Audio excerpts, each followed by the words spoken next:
हम बात कर रहे हैं कल संसद की कार्रवाई का। कल संसद के अंदर भारत की सरकार और मोदी सरकार ने वक्फ बोर्ड में परिवर्तन के लिए वक्फ बोर्ड संशोधन अधिनियम 2024 को पटल पर रखा और इस विधेयक को रखने के बाद जो जोर शोर का हंगामा संसद के अंदर शुरू हुआ वो रुकने का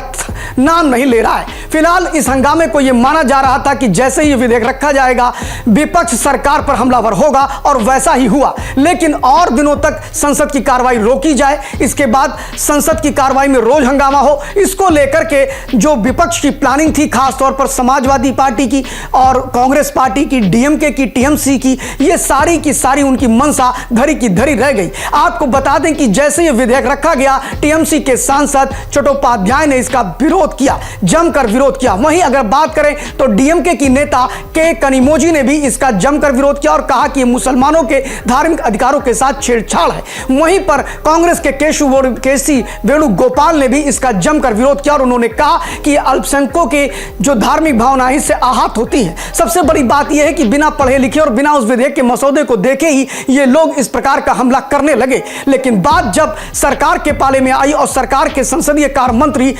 किरण रिजिजू ने जब इस पर बोलना शुरू किया तो लोगों की बोलती बंद कर दी और बोलती तो तब बंद हो गई कि विपक्ष की मांग के पहले ही किरण रिजिजू ने अपने प्रस्ताव में इस पूरे वक्फ बोर्ड संशोधन 2024 के विधेयक को ज्वाइंट पार्लियामेंट्री कमेटी में भेजने की बात कर दी। अमूमन ऐसा होता है कि जब विपक्ष गतिरोध करता है तो उसकी पहली डिमांड ही यही होती है कि इस विधेयक को पास कराने से पहले इसको ज्वाइंट पार्लियामेंट्री कमेटी में भेजा जाए। ज्वाइंट पार्लियामेंट्री का मतलब होता है कम से कम 6 से 1 साल तक यह सस्पेंड हो जाता है इस विधेयक को पास कराना, क्योंकि वो वहां पर जाने के बाद काफी दिन तक उस पर चर्चा होती है और सभी विभिन्न दलों के लोग उस पर बात करते हैं, उसके नेगेटिव और पॉजिटिव पॉइंट की बात भी करते हैं। वहीं पर विपक्ष के लोगों ने यह आरोप लगाया कि यह बिना किसी से बातचीत करके विधेयक लाया गया, लेकिन किरण रिजिजू ने सीधे सीधे कह दिया कि इसमें 2 साल से लगातार लोगों से बातचीत हो रही है। उन्होंने कहा कि इसमें मुसलमानों के जो स्टेक होल्डर हैं जैसे कादियानी हो गए, ख्वाजा इस्माइली हो गए, बोरा हो गए, इसके अलावा शिया हो गए, सुन्नी हो गए और वहां की जो महिलाएं हैं और बहुत से